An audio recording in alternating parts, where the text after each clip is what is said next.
Well, hello, everyone. This is your girl Zengaya, the Zen Libran, and welcome to my channel. Woman is God. Woman, you know you God, don't you? You know you God here on this realm. I'm confirming it. You gotta know it. You gotta be confident and walk in it. You are God. As above, so below. You are the creator here in the below. Nothing can even come through this realm unless it comes through your portal with your permission. You know, you are King Dingaling. You are, even in the animal kingdom, the female is the creator. So know the power that you possess, ladies.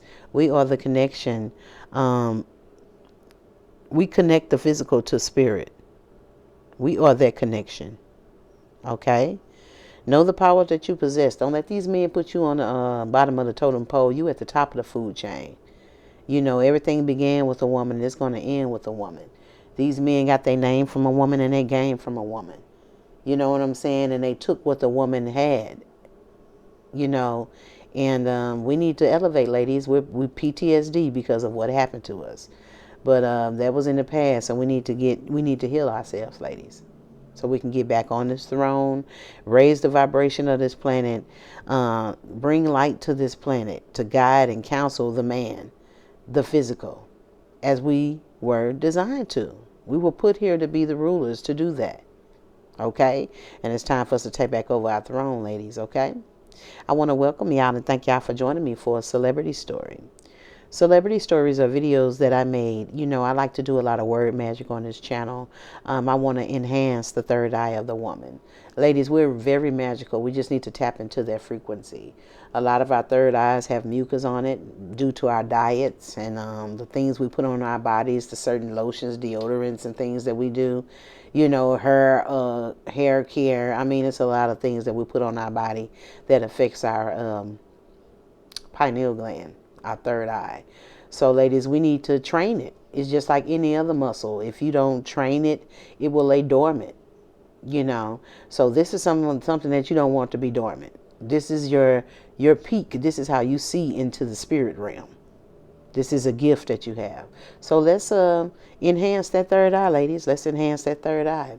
You know, the celebrity story is where I break down the name of the celebrity and we get the story behind the celebrity, because the name of the celebrity is a brand that the powers that be has given them. And they don't just name you. You know what I'm saying? It's a brand that you're representing. So we're seeing the story behind the celebrity and what brand they represent by breaking down the word. Okay, breaking down the name. All right, yeah, guys. Let's get let's do some work on this third eye. And the name that we're breaking down today is Ankhesenamun. You know, I broke down King Tut, and Ankhesenamun was supposedly to be the wife of King Tut. Ankhesenamun is the wife of King Tut. When I broke down King Tut's name, we saw that King Tut was actually a woman. Okay, was actually a woman. So let's break down Ankhesenamun's name and let's see what her name reveals. Okay, all right. Now Ankhesenamun lived during the 18th dynasty of Egypt and is the wife of King Tutankhamun, which is King Tut. Okay, if you would go back in my celebrity story, you will see that I broke down King Tut's name, King Tutankhamun. I broke it down, and you will see what that name means. So this is the wife that lived during the 18th dynasty, which is the last time that the royal bloodline ruled. This was the last time of rulership before the he-man, the human, the man took over. This was the last time that woman was in authority. Okay, the 18th dynasty. All right, and this is where she lived during, and she was married to Tutankhamun. That's who Ankhesenamun is. So they say in the books. You know what I'm saying? So let's break down Ankhesenamun's name. Okay, we're gonna break down that first part, that A-N-K-H, and of course we know that A-N-K-H spells Ankh. Okay. Ankh is an Egyptian hieroglyphic symbol that represents life. Okay. Now, if you would go on my first channel, Narcissistic Abuse Tarot, I broke down the word hieroglyphic, and you will see the meaning of hieroglyphic. Okay. All right. So you know who wrote those. Okay. All right. Now, this is the Ankh. I can't draw y'all, so you know. But this is the Ankh. It represents the symbol of life. This is what they worship. This is what they upheld. Okay? This is what they upheld. Okay? And this is a symbol. It actually depicts the female reproductive organ.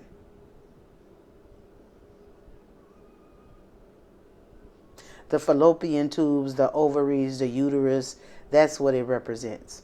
We probably had it on a flag in Egypt and everything. You know what I'm saying? They will never tell you that, though. But I know we did, because this was our symbol. So what did we put our symbol on when it was flags? I know we had it on the flag, but they will never show you that. Never, women. Because they don't want you to look and remember. Okay? I'm like Mustafa. Remember who you are. Okay? So this is what Ankhesenamun upheld. Okay? This is the first part of her name. Okay? And this is the Ankh that represents it's a depiction of the female reproductive system, and it represents life. And this is the symbol. So that's the first part of Ankhesenamun's name. Okay? Ankh. Okay? So, we're going to go back in Ankhesenamun's name, and then we're going to work on the E-S-E-N-A.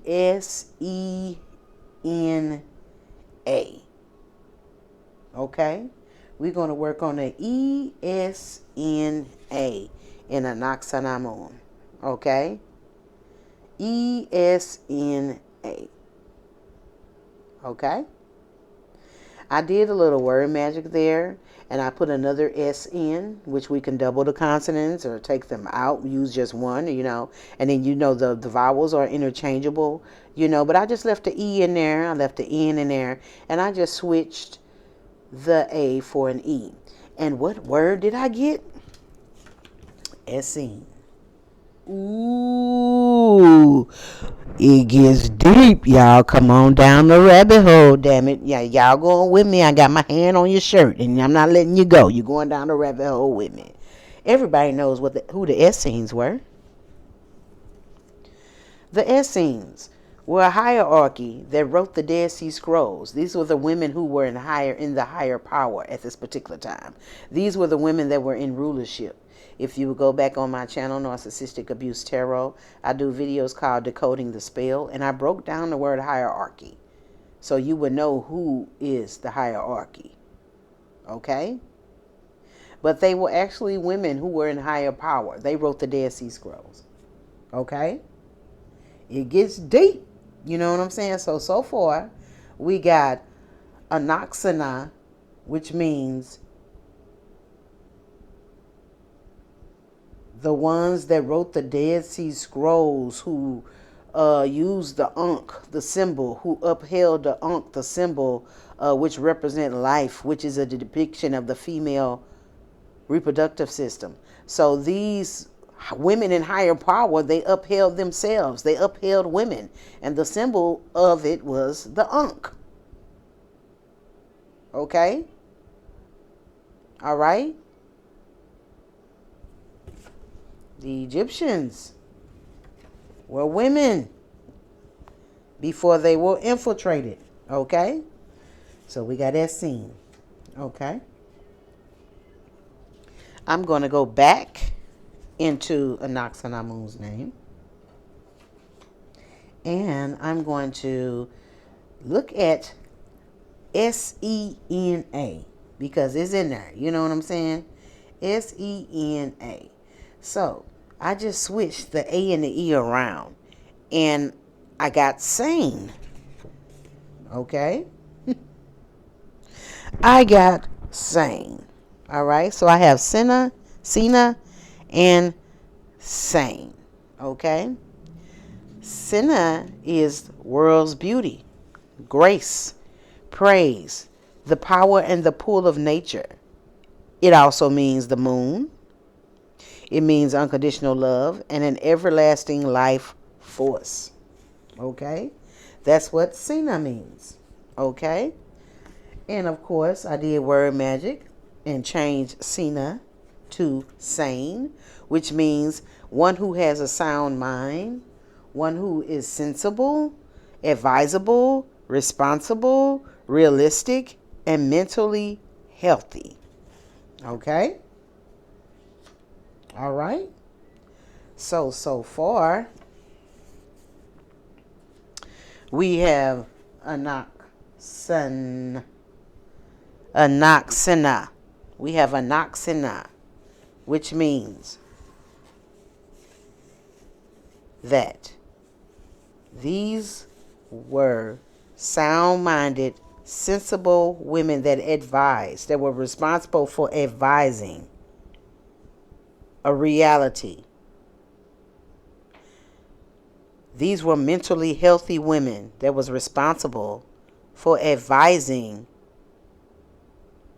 the physical realm on their reality. So basically, you were advising them on how to be in creation, basically. Which that is what the woman did. I was trying to kill that fly, y'all. That's what the woman did to the physical realm, which represents the man. Okay? All right? So, we're going to go back in Ankhesenamun's name. We're going to go back in Ankhesenamun's name. And we're going to do the last half, the last part. M-U-N, and they pronounce it moon. Okay? I did a little word magic, and I took out the U and I put in 2 O's. We can do that. You could, like I said, the vowels are interchangeable. You could put 1 in, you could put 2 in, or you don't have to put none in. If you don't put any in it, which was our language, which was symbolism and consonants, you would have M in. So these words all have the same meaning, intertwined in one another. Okay? So I did my word magic and I got moon and I got man. Okay? Now we all know that in spirituality that the moon represents emotions. It represents caring, sensibility, feelings. It also represents hidden things too. Okay? And of course, we all know that man is the masculine energy. Man represents the physical. The man is the physical realm. Okay? All right. So here we go. Ankhesenamun. Ankhesenamun. Ankh.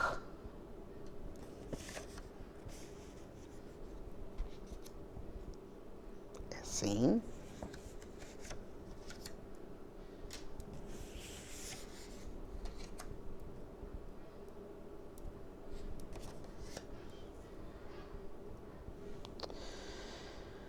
Okay, Ankhesenamun.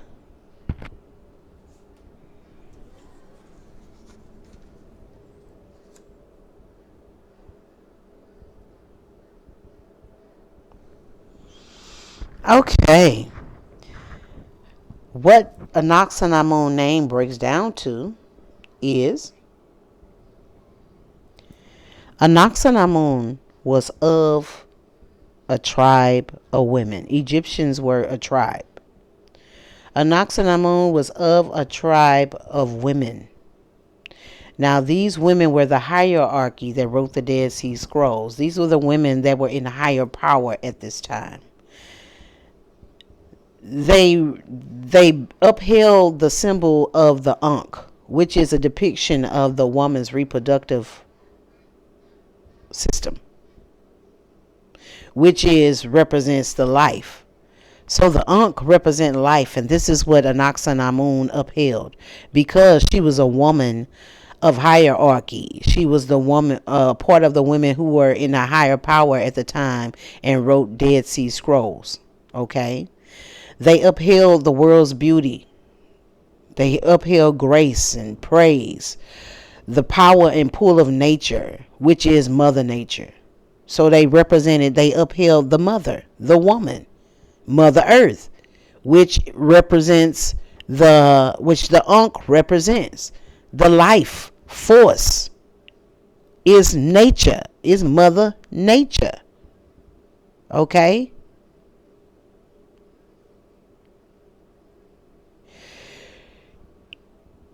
She was to give unconditional love because she's an ever evolving life force. You're here to give love to the physical, which is the man. Because you are an ever evolving life force, because that is what a woman is. You are a woman that is mentally healthy. You have a sound mind, you're sensible, and you're responsible for advising man, which represents the physical, on his reality, or what to create in his reality, because you create your own reality. Okay? And you were responsible for counseling and advising this person on what to do. You were to give emotions to this person, care for this person, give sensitivity to this person, which is the masculine energy, which is the man who is on the physical realm. Okay? So you upheld, we upheld Mother Nature. We were a higher power of women that were in rulership, and we upheld Mother Nature. You know what I'm saying? Which is the ever evolving life force, the pull and the pull and the power and the pull of nature. You gave grace and gave praise to, because Mother Nature is responsible for the world's beauty. So you upheld, you praised and gave grace to Mother Nature. That is who you upheld. That is who you worshipped. And these women wrote the Dead Sea Scrolls. And they were responsible for advising and counseling the man, caring for this particular person, loving this particular person, helping this particular person. That's that Queen of Cups energy.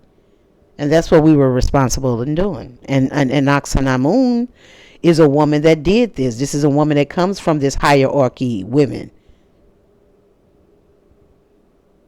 That their job was sent here to guide, counsel, and bring light to this physical realm. And then women, that is what we are meant to do. So her name tells you what she was sent to do. Now, we're going to come out of this, okay? And everybody in the book tells you that Ankhesenamun was the wife of King Tut, okay? What is a wife?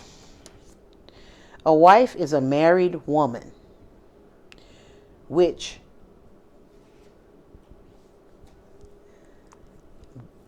the word marry, I broke down that word, which I've already broken down on Decoding the Spells on my first channel. You can go back on my channel and see me breaking down the word marry, and you will know what it means. But marry, I'm going to say it now, but still go back and look at that video. The word marry, and I took an R out of it, and it's Mary. So Mary and Mary are intertwined in meaning. Okay? All right? Okay? Now, the name Mary, it originated from the Egyptian language. It's just derivative of the root MR, meaning love or beloved. Okay? All right?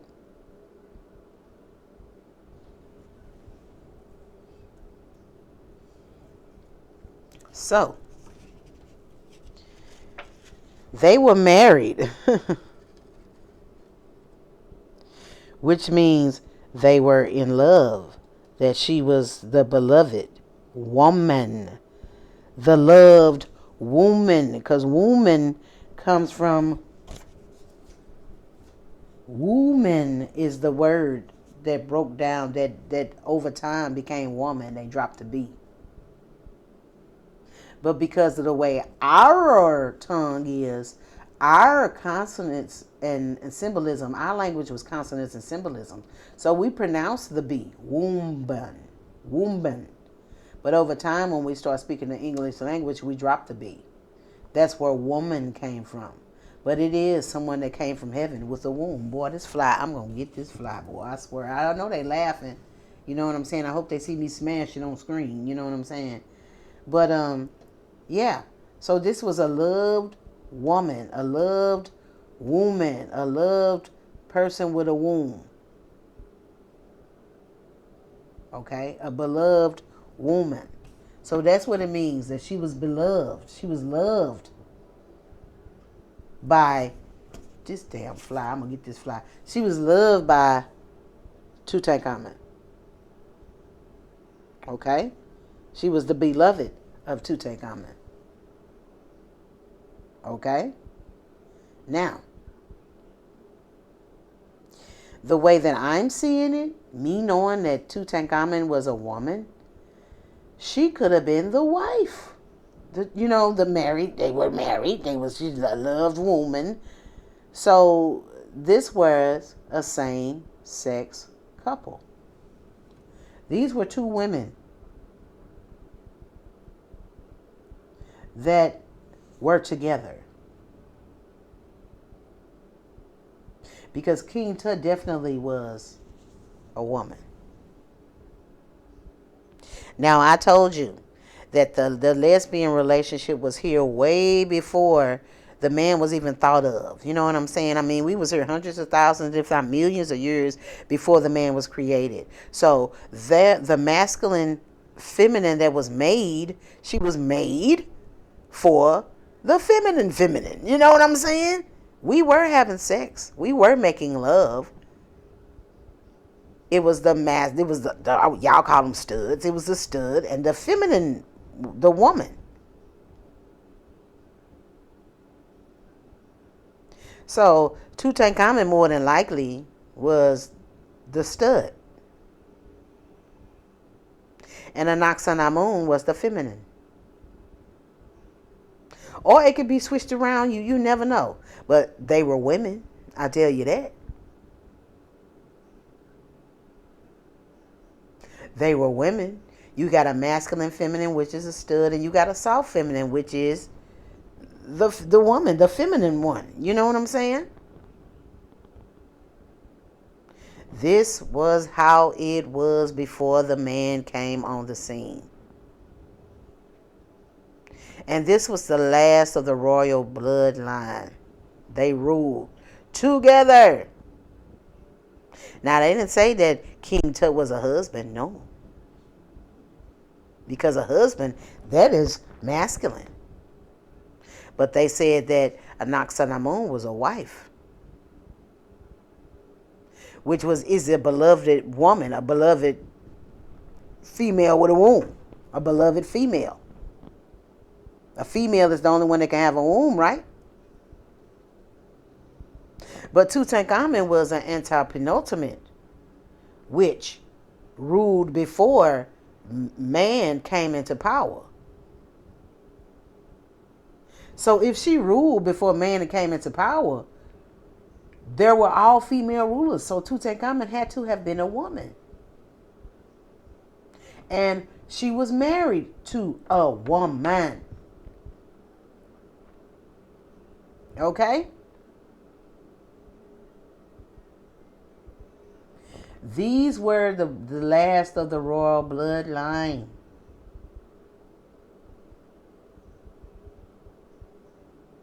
Okay?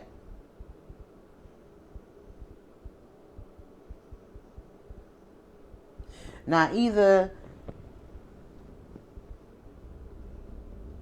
Ankhesenamun just says it.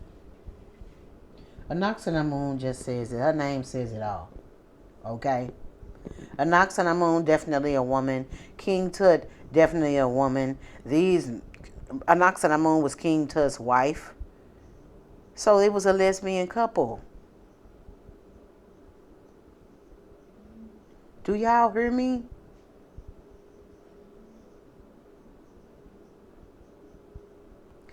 Or a wife is a partner, an essay, a buddy. I broke down the word essay.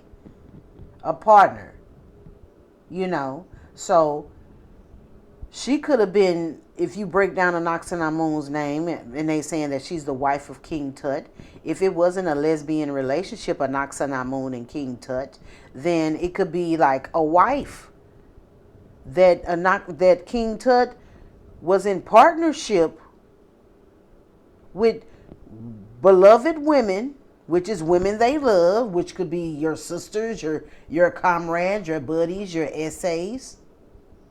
You know, an essay is in Ankhesenamun's name, which essay means your pal, your buddy. So if was not a lesbian relationship between Ankhesenamun and King Tut because they were both women, it could be that she was in partnership with the Ankhesenamun. And Ankhesenamun was in the hierarchy, the women in power. She was an Essene. So King Tut could have been in partnership with the Essenes, the ones that wrote the Dead Sea Scrolls, the ones that were in higher power at that time, the ones that represented the Ankh, that upheld Mother Nature, the ones that were sent here to counsel, teach, and bring light to this physical realm, which the man represents. We're supposed to care about the people on the physical, which is the man. We're supposed to love the people on the physical, which was the man. So if this was not a lesbian relationship, then she was in partnership with this woman who was part of the Essenes. So King Tut could have been in partnership with the Essenes, which means that she was an Essene herself. Because Essene were the women that were in the higher power. They were buddies, they were pals, they were comrades, and they were all in this together. And upholding the woman, which is Mother Nature, which is the pool of nature.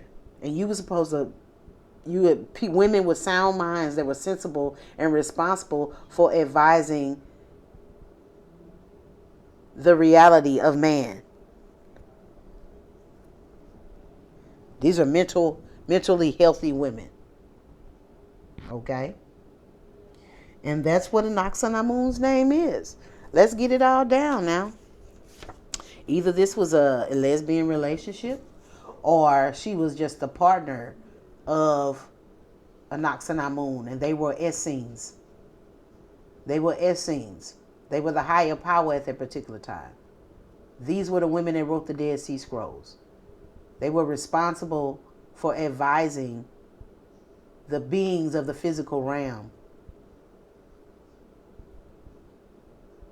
on the reality, on their physical reality. Okay? All right. So let's get this name down here. Ankhesenamun. Ankhesenamun. Ankhesenamun. I'm probably have to take Ankhesenamun's name down, though. Ankhesenamun. Let me put it all up here together so y'all can see it.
All right, guys. Ankhesenamun.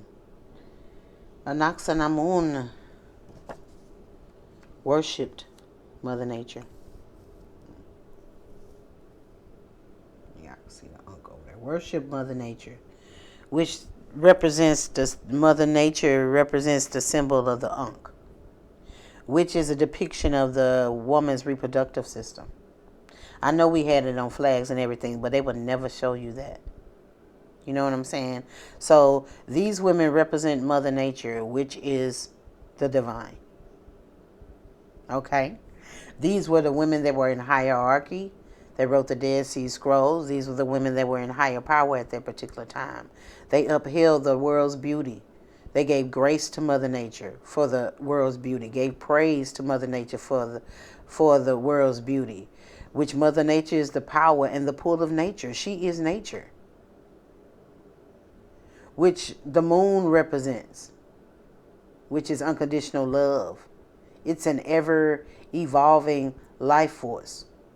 These women were women of sound mind, that were sensible, that were responsible for advising the physical realm on their reality. These women were mentally healthy.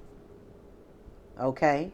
They were supposed to care for the man, the being on the physical realm, have sensitivity for the man on the physical realm, have emotion because you know his plight because he's not in heaven, he's in the physical realm. And hell, this is hell. You know what I'm saying? But they went so far as to say that King Tut was married to Ankhesenamun, which Mary originated from Egyptian language, which is a derivative of the root M-R, which means love. Okay? So, this was a loved woman, which is a woman with a womb. This was a loved woman. Okay? All right? Now, wife also means a partner. Okay? So either they were in a lesbian relationship or they were just partners in upholding Mother Nature, in praising and give grace to Mother Nature. So what I'm seeing is that Ankhesenamun was an Essene and King Tut was an Essene also. Either they were in a lesbian relationship or they were just essays, comrades, partners in upholding Mother Nature.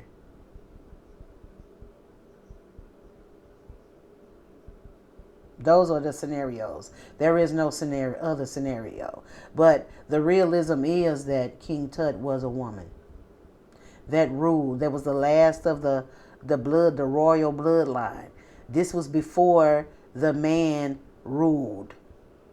So if King Tut was in power before the man ruled, and she was a ruler, he was a ruler, then she is a she. Which partnered up with Ankhesenamun to uphold Mother Nature. Either they were a partnered up as being comrades and friends in the line of duty, or they were partners as in intimate partners. Either scenario, these were women. This was the anti-penultimate period. I broke that word down too, and look on my channel and see what that means. It means before the man ruled. Okay? I know this is deep. You know, I know the truth shocking and the truth hurts, but we've been lied to. Women, we rule this planet. This is our planet. The earth is ours. We were to come to rule with love. Love is emotion, sensitivity, caring. We were supposed to rule over the physical realm, rule over man with love, and counsel him and guide him on his physical reality.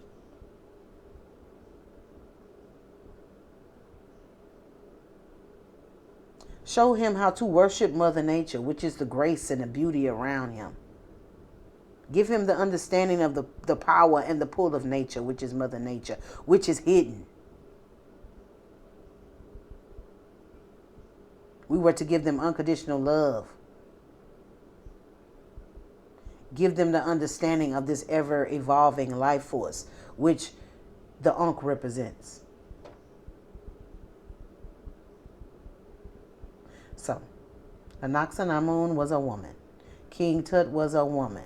They were either in an intimate partnership or they were just in a partnership in the line of duty. All right? All right. Take it as you want to put it. You know what I'm saying? But they were both women. All right? All right. I love y'all. And if you feel anybody can benefit from this video, guys, please share the consciousness, share the awareness. Y'all share those toxic ass videos. Share something that's going to elevate somebody's mind and make them think. You know what I'm saying? Make them want to go out and research. You know what I'm saying? Make them want to try to prove me wrong. That's what I want them to do. Because when they try to prove you wrong and they get to look at it and they get to see it, the truth, you know what I'm saying? I mean, you know what I'm saying? Anger and ego makes you find the truth. So do this research yourself. You can.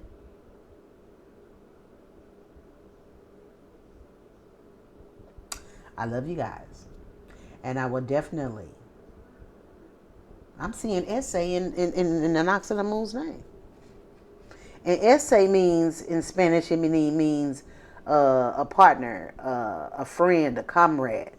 So they probably was comrades. You know, they could have been intimate. Who knows? Because lesbian relationships was here way before man was even. Because who else? It was only one kind of person, which was a woman. That's the way it was meant to be. We messed it up. All right? I love y'all. Share this video. Share the consciousness and awareness if you feel anybody can benefit from it. Take this in. Play this over and over and over again. You know what I'm saying? I love y'all, and I'm just trying to shed some light. You know what I'm saying? Because we've been lied to, man. And ladies, we need to get out of this so we can take this planet back over. You just don't know how beautiful it is. I seen it in a dream. I love y'all. And I'll see you guys on the next celebrity story. Y'all be easy out there, okay? Bye-bye.